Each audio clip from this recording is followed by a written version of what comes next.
আলা মুস্তারজিকিন হাল মিন মুস্তারজিকিন ফারজুকা, আসো কেউ আমার কাছে রিজিক চাইবা, তা আমি তাকে রিজিক দিয়ে দিব।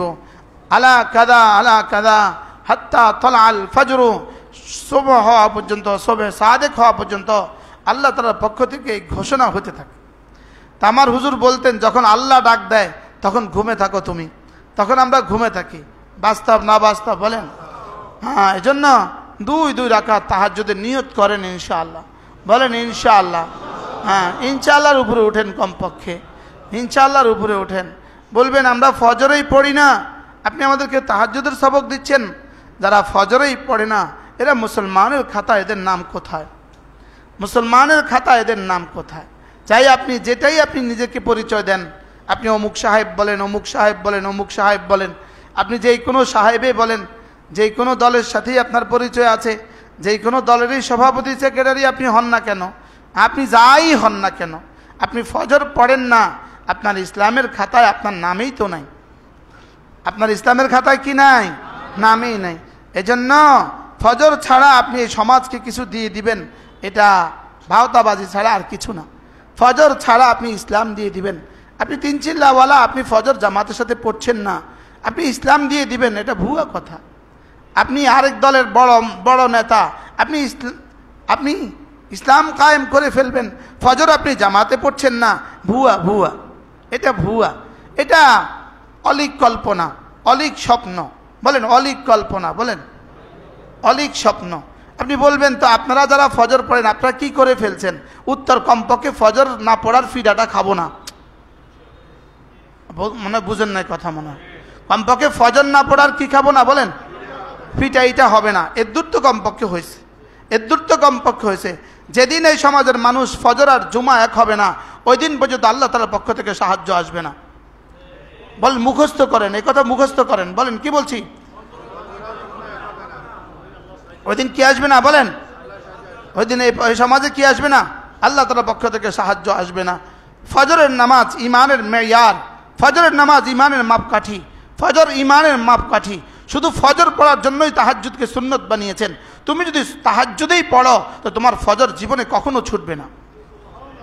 কি ভাই, সে তো আগেই উঠে গেছে, তার আর ফজর ছুটি কিভাবে? তার আর ফজর ছুটি কিভাবে? যাদের ফজর নিয়মিত হয় না, আপনি আপনার ইমান দৌড়াইতে হবে, ইমান দৌড়াইতে হবে। আপনি আবার আপনার ইমানকে নবায়ন করেন। আপনার ইমানের সমস্যা আছে, যে ইমান আপনাকে ফজর পর্যন্ত পৌঁছায় না, এই ইমান আপনাকে জান্নাতে কিভাবে পৌঁছাবে? যে ইমান আপনাকে মসজিদে দেয় না, এই ইমান আপনাকে জান্নাতে দিবে কিভাবে? এই ইমান আপনাকে জান্নাতে দিবে কিভাবে? হ্যাঁ দিবে, 1000 বছর, লক্ষ বছর, কোটি বছর, ওই সাজা খাওয়ার পরে। কি খাওয়ার পরে, বলেন? সাজা খাওয়ার পরে। এজন্য কুমিল লাইলা ইল্লা কালিলা, পুরো এক সূরা, কত আয়াতের সূরা আমি চোখে দেখি না, 30 আয়াতের সূরা। কত? 20 আয়াতের সূরা, আমি এটা দেখি না। 20 আয়াতের সূরা, পুরো 20টা আয়াতে কারিমা আল্লাহ তাআলা তাহাজ্জুদের উপরেই নাজিল করছেন। পুরো 20টা আয়াত আল্লাহ তাআলা তাহাজ্জুদের উপরেই নাজিল করছেন। পুরো সূরাটা এর উপরেই আল্লাহ তাআলা নাজিল করছেন। কুমিল লাইলা ইল্লা কালিলা, আপনি উঠুন, রাত্রিবেলায় উঠুন। সময় আমার হবে না, আমি পুরো সূরাটা আপনাদের সামনেটা খোলাসা করে দেই। পুরো সূরাটা কুমিল লাইলা ইল্লা কালিলা, আপনি রাত্রে উঠুন, আপনি রাত্রে উঠুন। কে কাকে বলেছেন? আল্লাহ তার রাসূলকে বলেছেন। আল্লাহ তার রাসূলের মধ্যস্থতা আমাকে বলেছেন, ইল্লা কালিলা, তবে অল্প একটু ঘুমান। তবে অল্প একটু কি? যদি ইল্লা কালিলা না বলতো, হইতে পারে আল্লাহর নবী জীবনে কখনো ঘুমাতেন না। এই ইল্লা কালিলা বললে কি করছে? অল্প একটু ঘুমের অনুমতি দিয়ে দিছে। এরপরে নিসফাহু, অর্ধেক ঘুমান, আবিনকুস মিনহু কালিলা, অথবা তার চেয়ে কিছু কম করেন। মানে কদ্দুর, এটাও আল্লাহ তাআলা একটু বলে দিছে, যান অর্ধেক, যান আরো কিছু কম, যান আরো কিছু বেশি। কি হয়? আওজিদ আলাইহি, অথবা আরো কিছু বেশি করুন। তাহলে কয়টা শব্দ? ইল্লা কালিলান, নিসফাহু 2, আবিনকুস মিনহু কালিলা 3, আওজিদ আলাইহি আরেকটু বাড়ান। আপনি রাত্রে উঠেন, আপনি রাত্রে উঠুন, একটু ঘুমান, একটু ঘুমান, যান অর্ধেক ঘুমান, আটটু কিছু বাড়ান, আটটু কিছু কমান। সুবহান, নির্ধারিত করে দিলে কষ্ট হয়ে যেত, এজন্য নির্ধারিত শব্দ বলেন নাই। সুবহানাল্লাহ বলেন। আচ্ছা, নির্ধারিত করলে স্যার কি অবস্থা হইতো আমাদের?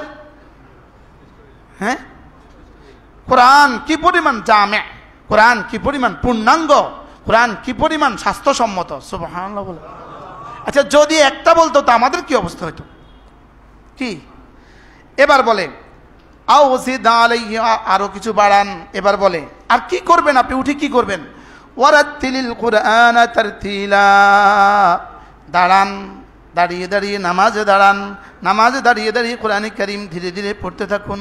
সুবহানাল্লাহ। আসেন আসেন বাবা, আসেন বাবা, জি দরজার সামনে যিনি আছেন দেন। এই শব্দটা, এই যিনি আসছে এখন, এখন অন্যদের জন্য কি করণীয় জানেন? এটা কোরআনে কারীমে আছে, এটা এই শব্দটা কোরআনে কারীমে আছে যে কেউ যদি তোমার কাছে আসে তো তুমি তার জন্য একটু প্রশস্ত করে দাও, তার জন্য একটু নড়ে চড়ে বসো। কি হবে জানো? ইয়াফসাহিল্লাহু লাকুম, তোমার দিলটাকে আল্লাহ একটু প্রশস্ত করে দিবে। কি পরিমাণ কোরআন, কি পরিমাণ জামে। রব জানতেন এরকম কেউ আসবে, ওই বেচারা ঢুকে যাবে, তখন অন্যরা বিরক্ত হবে, তো রব জানতেন এটা, এই জন্য এটা বলে দিচ্ছেন। দেখছেন? ওয়ারাত্তিলিল কুরআনা তারতিলা, আর ধীরে ধীরে একটু কোরআনে কারীম পড়ুন। সুবহানাল্লাহ। আপনি রাত্রে উঠুন, ধীরে ধীরে কোরআনে কারীম পড়ুন। বলেন রাত্রে উঠুন, ধীরে ধীরে কোরআনে কারীম পড়ুন। আচ্ছা, আপনার 70 বছরে, আমার 50 বছরে আমি এমনটি করলাম না, কোরআনের সাথে আমার কি সম্পর্ক? আচ্ছা, রাসূলের সাথে আমার কি সম্পর্ক? বলেন বলেন বলেন বলেন। হ্যাঁ, কল্পনাও তো করেন নাই। কল্পনা, কল্পনা রমজানের সাহারিতে উঠা সারা কল্পনাও করেন নাই যে আল্লাহর নবী জীবনে কি করছেন। রাসূল তো জীবনে কোনোদিন তাহাজ্জুদ ছাড়েন নাই, কোনোদিন তাহাজ্জুদ ছাড়েন নাই। এখন আমার বাইরে, এখন এই মুহূর্তে আমার এই বক্তৃতা দ্বারা বাইরে গিয়ে কি বলবে জানেন? আর কিছু পারে না। কি বলবে বলেন?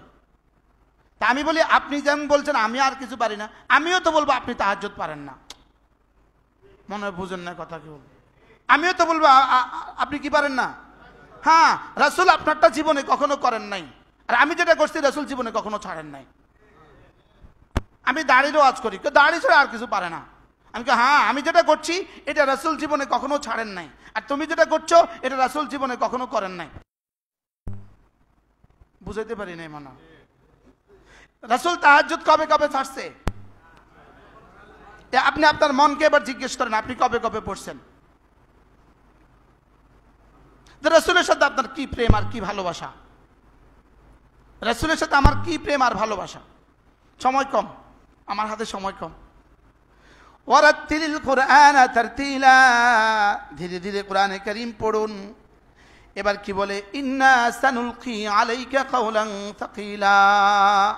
এটা ছিল কোরআনে কারীমের ইকরা বিসমি রাব্বিকাল্লাযী খালাকের পরে দ্বিতীয় নাজিলকৃত আয়াত, দ্বিতীয়তম নাজিলকৃত আয়াত। এখানেই যেন আল্লাহ তাআলা রাসূলকে বলেন উঠেন। নাজিলে হয়েছে অল্প, নাজিলে তো হয়েছে কি? নাজিলে তো হয়েছে অল্প। এবার আল্লাহ তাআলা বলছেন যে শুনো, এখন যা আছে তা পড়তে থাকো, আর সামনে আমি তোমার কাছে আরো অনেক পাঠাবো। আরো কি পাঠাবো? আরো পাঠাবো। ইন্না সানুলকি আলাইকা কাওলান সাকিলা, আমি আপনার কাছে একটা ভারী কিতাব পাঠাবো। আমি আপনার কাছে একটা কি পাঠাবো? ভারী কিতাব পাঠাবো। আবার বলেন, আমি আপনার কাছে একটা কি? কত ভারী এটা? ইন্না আরাদনাল আমানাতা আলাস সামাওয়াতি ওয়াল আরদ ওয়াল জিবাল ফাবাইনা আন ইয়াহমিলনাহা ওয়া আশফাকনা মিনহা ওয়া হামালাহাল ইনসান। এটা কত ভারী! আমি এটা 7 আসমানের কাছে পেশ করেছি, 7 জমিনের কাছে পেশ করেছি, আমি এটা পাহাড়ের কাছে পেশ করেছি। সকলেই ঘাবড়ে গেছে আর এক বাক্যে বলে উঠছে আমরা এটা পারবো না। ওয়া হামালাহাল ইনসান, আর মানুষ বলছে আমি পারবো। সুবহানাল্লাহ বলে মানুষ বলছে আমি কি? আমি পারবো। এখানে মানুষের এক তরজমা হলো মুহাম্মদ সাল্লাল্লাহু তাআলা আলাইহি ওয়াসাল্লাম। আল্লাহ তাআলা যখন পেশ করছেন তিনটার কাছে, তো আলমে আরওয়াহ রূহ ওই বাচ্চা মুহাম্মদ সাল্লাল্লাহু আলাইহি ওয়াসাল্লাম তিনি বললেন যে আমি পারবো। কি আরেক তরজমা হলো কিয়ামত পর্যন্ত আনেওয়ালা সমস্ত হুফাজে কেরাম। সুবহানাল্লাহ। তারা কি বলছে? জি আমরা পারবো, আমরা উঠাবো। তাহলে আল্লাহ তাআলা এই জন্য আল ইতকান ফি উলুমিল কোরআনের মধ্যে আল্লামা জালালউদ্দিন সুয়ুতী রাহমাতুল্লাহ লিখছেন, আল্লাহ তাআলা এক মুমিনের কলিজাকে 7 আসমান আর 7 জমিনের চেয়েও শক্তিধর বানিয়েছেন। মুমিনের কলবকে বলেন, কি বলছি বলেন, মুমিনের কলবকে কি বানিয়েছেন? 7 আসমান 7 জমিনের সমস্ত শক্তির উৎস, সমস্ত শক্তি থেকে শক্তিধর বানিয়েছেন আল্লাহ তাআলা মুমিনের ঈমানকে। সময় তো নাই, না তো হাদিসে চলে যেতাম। রাসূল করিম সাল্লাল্লাহু তাআলা আলাইহি ওয়াসাল্লাম কি বললেন? আল্লাহ তাআলা যখন জমিন বানাইলেন, জমিন কাঁপতে ছিল, তো বলেন আল্লাহ এটা তো কাঁপে, এটাতে কি হবে? তা আল্লাহ তাআলা পাহাড় বানায় দিলেন, জমিন জমে গেল। এবার বলেন আল্লাহ এত আশ্চর্য, এত বিশাল জমিন এভাবে আপনি জমায়া দিলেন পাহাড় দিয়া, তো আল্লাহ তাআলা পাহাড়ের চেয়ে আশ্চর্য কিছু আপনার কাছে আছে? তো আল্লাহ তাআলা লোহা বানায় দিলেন, দেখো লোহা দিয়ে কিভাবে পাহাড়কে চূর্ণ চূর্ণ করে ফেলা যায়। ফেরেশতা আল্লাহ এর চেয়ে আশ্চর্য কিছু কি আছে? হ্যাঁ এর চেয়ে আশ্চর্য কিছু আছে। আল্লাহ তাআলা এবার আগুন বানাইলেন, দেখো আগুনে দিলে লোহা কিভাবে পানি হয়ে যায়।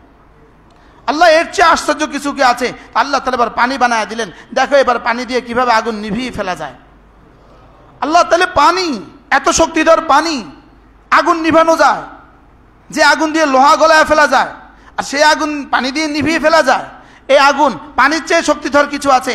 তো আল্লাহ তাআলা এবার বানাইলেন হাওয়া, ফাখালাকাল হাওয়া, বাতাস বানায় দিলেন, দেখো বাতাস দিয়ে আমি পানিকে কোথা থেকে কোথায় নিয়ে যাই। কি ভাই, পানি বাতাসের কথা শুনে পানি কি উপরে উঠে আনে, আবার জমিনে ফেলায়, আবার। এরপরে আল্লাহ তাহলে কি আশ্চর্য, জমিন, পাহাড়, আগুন, লোহা, আগুন, পানি। ফাহাল আজাবু মিন যালিক, আল্লাহ এর চেয়ে আশ্চর্য কিছু আছে? আল্লাহ তাআলা বলেন হ্যাঁ। তাহলে বাতাসের চেয়ে শক্তিধর কিছু কি আছে? আল্লাহ তাআলা বলেন হ্যাঁ। আল মুমিনু ইযা তাসাদ্দাকা বিয়ামিনিহি ওয়া লাম তা'লাম শিমালু, মুমিন যদি ডান হাতে সাদাকা করে, বাম হাত যদি জানে না, এই আমলটা মুমিনের হাওয়ার চেয়ে শক্তিধর। কি শুনলেন? কি শুনলেন? এবার মুমিনের এই আমল যদি এত শক্তিধর হয়, তো মুমিনের সিজদার দাম কত? ওই মুমিনের ফজরের নামাজের দাম কত? আমি আবারও বলছি, যিনি ফজর পড়েন না, আপনি আপনার ঈমানকে ঠিক করে নিতে পারেন, আপনি আপনার ঈমান দৌড়াইতে পারেন। যিনি ফজর পড়তে পারেন না নিয়মিত, ইচ্ছাকৃতভাবে যিনি ফজর পড়েন না, আপনার ঈমানের সমস্যা আছে। বুঝেন নাই কথা? আপনার ঈমানে কি আছে? তা বুঝেন, হ্যাঁ না কিছু কর না কা, যারা কয় না তাগো ঈমানেও সমস্যা আছে।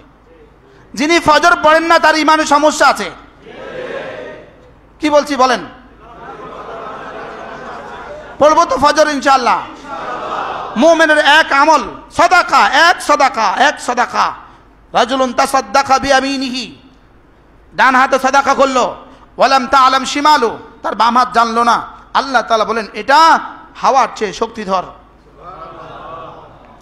সাদাকার অভ্যাস করা উচিত, সাদাকার অভ্যাস করা, সাদাকা যেন আমার অভ্যাসে পরিণত হয়, সাদাকা যেন আমার নিঃশ্বাসে পরিণত হয়। কি বলছি বলেন? সাদাকা কি অভ্যাসে পরিণত হয়। সাদাকা অভ্যাস, সাদাকা অভ্যাস, জিকির অভ্যাস, লিসানুন যাকির, জিহ্বা একটা জিকিরের মতো একটা জিহ্বা, আর আল্লাহ রাস্তা দেওয়ার মতো একটা হাত তৈরি হয়ে যায়। হাত জিকিরের মতো জিহ্বা আর সাদাকা। সাদাকা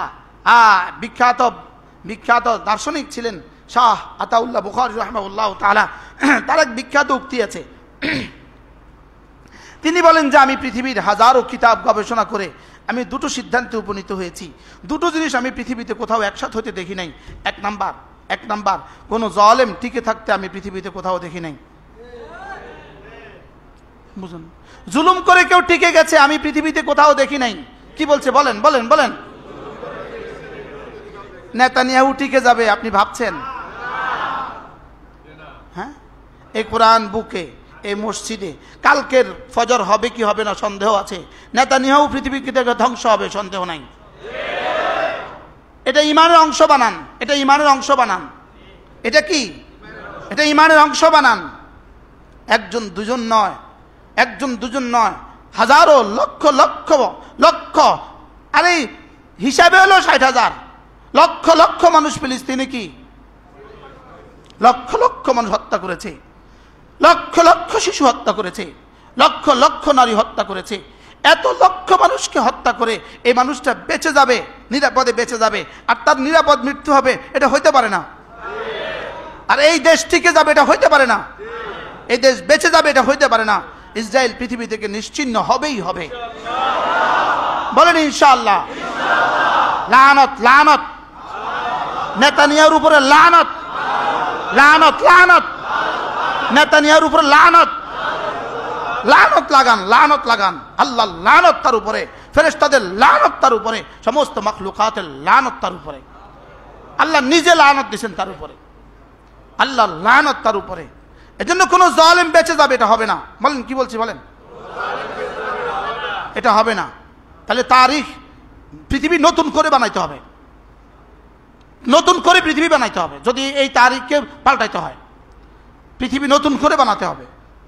এজন্য এক নাম্বার, কোন জালেম বেঁচে গেছে এটা হবে না, কোন জালেম জুলুম করে টিকে গেছে এটা হবে না। বলেন কি বলছি, সামনেও যেন আর কেউ বাংলাদেশে জুলুম না করে, সামনেও যেন কেউ বাংলাদেশে আর কি বাংলাদেশের কেউ যেন আর জুলুম না করে।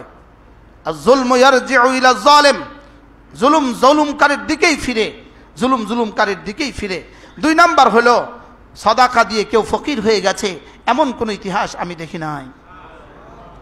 জুলুম করে কেউ টিকে গেছে, বলেন এমন ইতিহাস আমি দেখি নাই। সাদাকা দিয়ে কেউ টিকে গেছে, সাদাকা দিয়ে কেউ ফকির হয়ে গেছে। এক আল্লাহর বান্দা আমাদেরকে মাদ্রাসা করার জন্য ঢাকাতে 11 কাঠা জায়গা দিয়েছেন, 11 কাঠা। ওই আল্লাহর বান্দা আজকে আমাদের এখানে আসছে। হাজী সাহেব একবার দাঁড়ান, দাঁড়ান। মাশাআল্লাহ,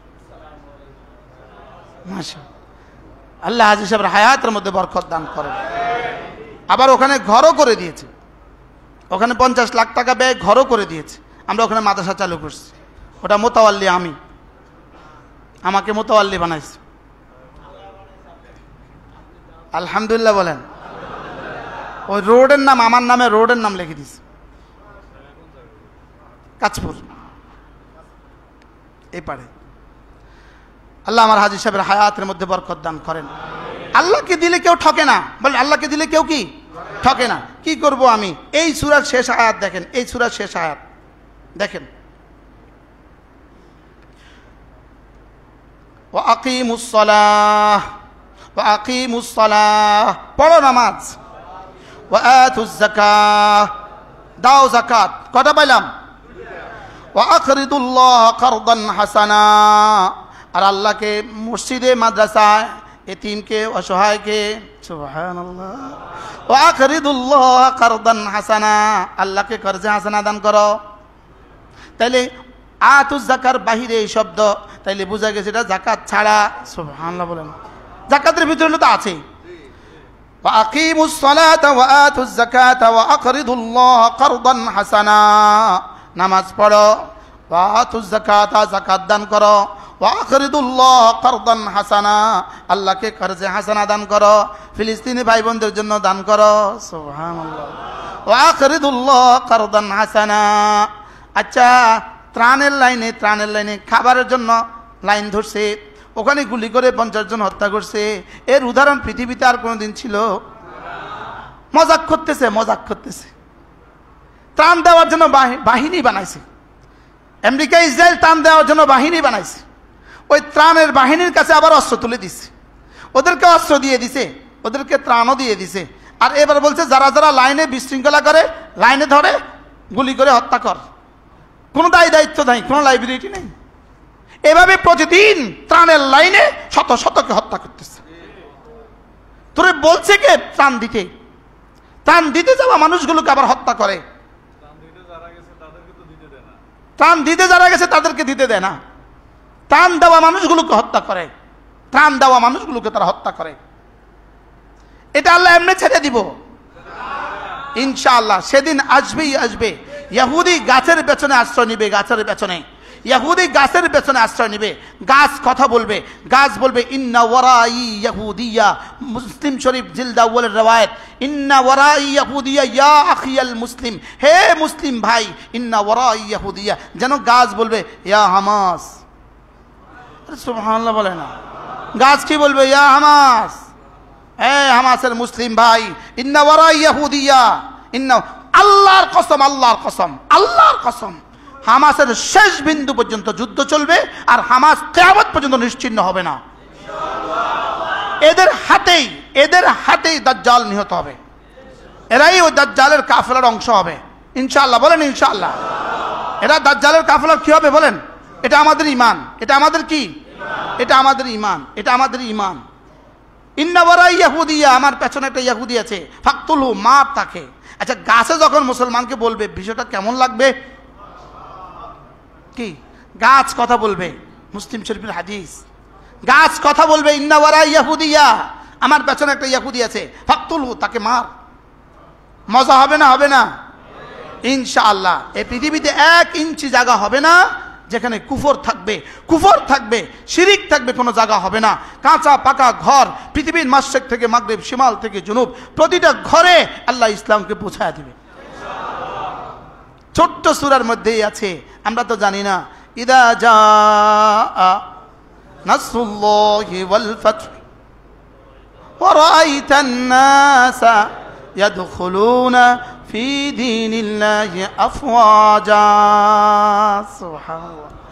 আমার সাহায্য যখন আসবে, আমার সাহায্য আসবেই আসবে, আমার সাহায্য যখন আসবে, আমার পক্ষ থেকে বিজয় যখন আসবে, তখন তুমি দেখবা সারা পৃথিবীতে দলে দলে মানুষ মুসলমান হচ্ছে। সুবহানাল্লাহ। দলে দলে মুসলমান হবে, একজনও মুসলিম থাকবে না, একটা কাফেরও পৃথিবী থাকবে না। সুবহানাল্লাহ বলে না। একটা কাফেরও পৃথিবীতে কি থাকবে না। আল্লাহ আল্লাহ আল্লাহু আকবার কবীরা, এমন একদিন আসবেই আসবে ইনশাআল্লাহ। বলেন ইনশাআল্লাহ। এজন্য 3টা কাজ দেখেন কি করব। আমি তো সূরা শেষ করব কেমনে? আকিমুস সালাতা ওয়া আতুজ যাকাতা ওয়া আকরিদুল্লাহ কারদান হাসানা। ওয়া আকিমুস সালাহ, নামাজ পড়ো। ফজর আছে না নাই? হ্যাঁ, ফজর আছে না নাই? আগামী 3 নম্বর জুমা, আগামী প্রথম জুমা যেদিন আসবো, কারা কারা ফজর পড়ছেন হাত তোলাবো। এই মসজিদে আমার বাপে বেত লাগাইতো, এই মসজিদে আমার বাপে বেত লাগাইতো, আমার বাপের জীবনের প্রথম আমলে। আমার আব্বা এই মসজিদে 35 বছর ইমাম ছিলেন, বেত লাগাইতো, বেত। এই মসজিদের আগে আব্বা সফিউল্লাহ হাজিবাড়ি মসজিদে ইমাম ছিলেন। পুরা গ্রামের মুসল্লিদের হাজিরা খাতা ছিল, হাজিরা খাতা। গ্রামের সব বাড়ির সব ঘরের বালেক পুরুষের হাজিরা খাতা ছিল। ওই হাজিরা খাতা দিয়ে হাজিরা ডাকতো, জুমার পরে হাজিরা ডাকতো, হাজিরা। যে নাই পরের জুমায় একটা করে বেত লাগাছিল।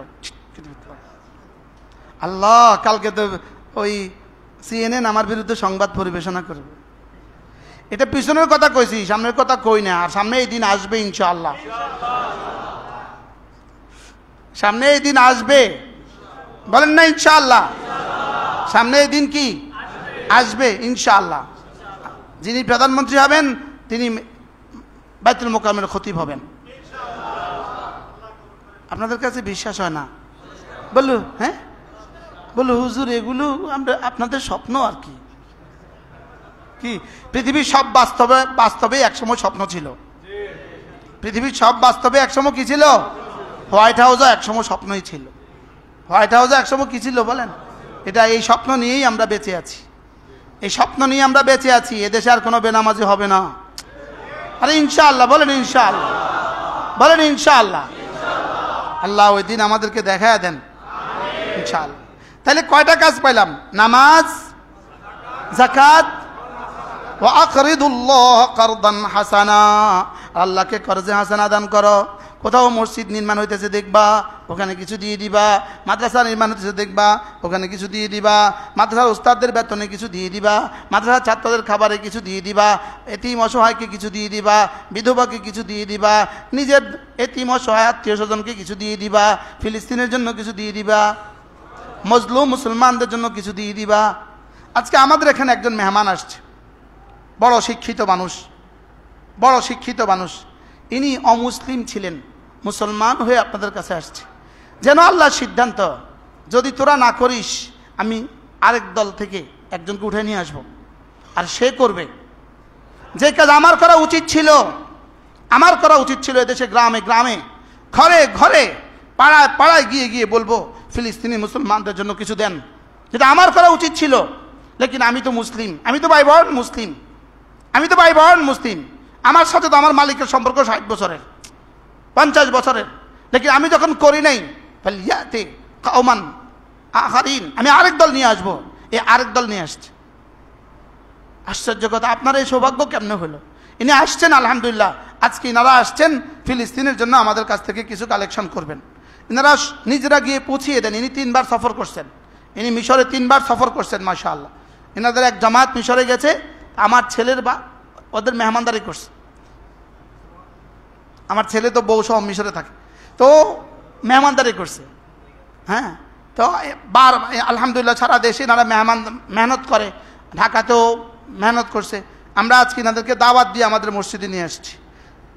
আলহামদুলিল্লাহ কন্যা মাতে না, আপনার রেসপন্স নাই কি? আলহামদুলিল্লাহ বলেন আলহামদুলিল্লাহ। আমরা এতদিন খুঁজছিলাম যে কার হাতে তুলে দিব, কাকে দিব, কাকে দিব। এদেশে তার ইয়ের অভাব নাই। এই জন্য ইনারা একটা সংস্থা করছে, ওটার নাম দিছে Hafizi charitable society, Hafizi charitable society of Bangladesh. এটার মধ্যে তারা আলহামদুলিল্লাহ বিভিন্নভাবে তারা যে খেদমতগুলো করছে, ওই খেদমতের অনেক সচিত্র প্রতিবেদনও এখানে আছে, সচিত্র প্রতিবেদন এখানে আছে। এই জন্য আলহামদুলিল্লাহ আমরা বিশ্বস্ত, আমরা নির্ভর করতেছি আল্লাহ তাআলা যেন ওনাদেরকে খেদমতটাকে কবুল করেন। এনারা আজকে ঢাকা থেকে এক কাফেলা আসছে, আমাদের কাছ থেকে কিছু কালেকশন করে পৌঁছিয়ে দিবে ইনশাআল্লাহ একসাথে। এই জন্য আমরা সকলেই নিয়ত করেন, আপনি আপনার সাধ্যের সবটুকু উৎসর্গ করবেন ইনশাআল্লাহ। কোন ইনশাআল্লাহ? আপনার সাধ্যের যা আছে আপনি সেখান থেকে উৎসর্গ করবেন। ইসমাইল ভাই কন? ইসমাইল ভাই 5000 মাশাআল্লাহ। হাফেজ জহির সাহেব কত? 5000 মাশাআল্লাহ। সুমন কত? একজনে 5000 কইছে, আমরা 10, আপনি আরো বেশি কইতে পারেন না। এই হ্যাঁ 10,000 মাশাআল্লাহ। সুমন ভাই 10,000 মাশাআল্লাহ। আল্লাহ তাআলা কবুল ফরমান। হোসেন ভাই কত? 2000 মাশাআল্লাহ। আব্দুর রহমান কত? দাঁড়াও পরে দিও, আগে কও না কত? 2000 মাশাআল্লাহ। আল্লাহ কবুল করেন। কত? ভাইয়ের নাম কি? আলহাজ। আলহাজ হজ করছেন নি? তাহলে আলহাজ হোল স্কোয়ার, এটা হল আলহাজ হোল স্কোয়ার। নাম আলহাজ, কামও আলহাজ। দোকানের নাম কি? হাজি বিরিয়ানি, বিরিয়ানিও আলহাজ। মাশাআল্লাহ মাশাআল্লাহ। আল্লাহ কত ভাইয়া কত? 5000। আল্লাহ তাআলা কবুল করেন। যে আর কে আছে, আর কে আছেন বলবেন ভাই সাদেক ইয়া ভাই, বলেন বলেন। 5000 মাশাআল্লাহ। আল্লাহ কবুল করেন। জি মাশাআল্লাহ। আর হ্যাঁ মোজাম্মেল সাহেব আমার ব্যয় 2000 টাকা মাশাআল্লাহ। আল্লাহ কবুল করেন। যে আর কে আছেন দেখি? 2000 টাকা। আল্লাহ তাআলা কবুল করেন। যে আর কে আছেন? ডাক্তার ইব্রাহিম 2000। আল্লাহ কবুল ফরমান। যে আর কে আছেন? মাশাআল্লাহ। 2 তলা 3 তলারা থাক। আর কে আছেন? ইনশাআল্লাহ 1000 মাশাআল্লাহ। প্রত্যেকেই বরকতের জন্য আপনার পকেট থেকে একটা নোট বাইর করেন। 500, 1000, 2000, যে যা পারেন বাইর করেন। ভাই আপনি আসেন আমার কাছে, আপনার পরিচয়টা দেন, আপনি একটু বলেন। 1 মিনিট পরে আবার বয়ান হবে, বয়ান আবার হবে। এই বয়ান শেষ হয় নাই। জি মাশাআল্লাহ। জি আসসালামু আলাইকুম। আজকে আমরা ঢাকা থেকে এসেছি আপনাদের কাছে, তো আমি একটু হাফিজি চ্যারিটেবল সোসাইটি অফ বাংলাদেশের একটু পরিচয় তুলে ধরবো আর কি। হাফিজি চ্যারিটেবল সোসাইটি অফ বাংলাদেশ এই উপমহাদেশের অন্যতম বুজুর্গ মাওলানা হাফিজি হুজুর রহমতুল্লাহ আলাইহির নামে বাংলাদেশে একমাত্র নিবন্ধিত সেবা সংস্থা। এটা সরকারি রেজিস্ট্রেশন প্রাপ্ত সেবা সংস্থা। এখানের মধ্যে যে ওলামা একরামগণ আছেন তাদের মধ্যে উল্লেখযোগ্য হলেন বেফাক মহাসচিব মুফতি মাহফুজুল হক হাফিজাল্লাহ, উনি আমাদের সাথে আছেন। চরমনাই পীর সাহেব মুফতি রেজাউল করিম সাহেব দামাত বারাকাতুম আমাদের সাথে আছেন। ডক্টর এনায়েতুল্লাহ আব্বাসী সাহেব দামাত বারাকাতুম উনি আমাদের সাথে আছেন। আমরা সবাই একসাথে এক ছাতার নিচে আমরা একসাথে সবাই মিলে আমরা কাজ করছি আলহামদুলিল্লাহ। ওনারা আমাদের উপদেষ্টা এবং অভিভাবক পরিসরে আছেন। এর মানে এই নয় যে ওনাদের সাথে আমাদের মাসে 6 মাসে এরকম দেখা হয়। চরমনাই পীর সাহেব দামাত বারাকাতুম বা আমাদের যে মুফতি মাহফুজুল হক সাহেব আছেন, ডক্টর এনায়েতুল্লাহ আব্বাসী আছে, আমাদের প্রতি মাসে ওনাদের সাথে আমাদের গাজার আপডেট নিয়ে কথা হয় আলহামদুলিল্লাহ। আমরা হজরতলার কাছে যাই, হজরতলা আমাদের কাছে বিভিন্ন রকমের পরামর্শ পাঠান। তো তো আজকে আপনাদের সামনে এসেছি, হযরতুল্লাহ দামাত বারাকাতুহু আজকে বলেছেন যে গাজার বিষয়ে। আমরা দীর্ঘদিন গাজাতে কাজ করছি। গাজার একটু কাজের বিষয়ে আপনাদেরকে একটু বলি। অনেকের কনফিউশন থাকে যে গাজাতে আমরা কিভাবে কাজ করতেছি। আমরা বাংলাদেশ থেকে মিশর টু গাজায় কাজ করতেছি। গাজায় অলরেডি আমরা 39 জনের একটি টিম তৈরি করেছি, তারা হলো ফিলিস্তিনি নাগরিক। তারা 1.5 বছর আমাদের ইউনিফর্ম এবং আমাদের ব্যানার নিয়ে সেখানে কাজ করছেন। আমাদের যদি পেজ বা ওয়েবসাইটে আপনারা যান, প্রতিদিন আপনারা সেই ভিডিওগুলোর আপডেট পাবেন যে এখানে কাজ করছি আমরা, যেরকম আমরা গাজা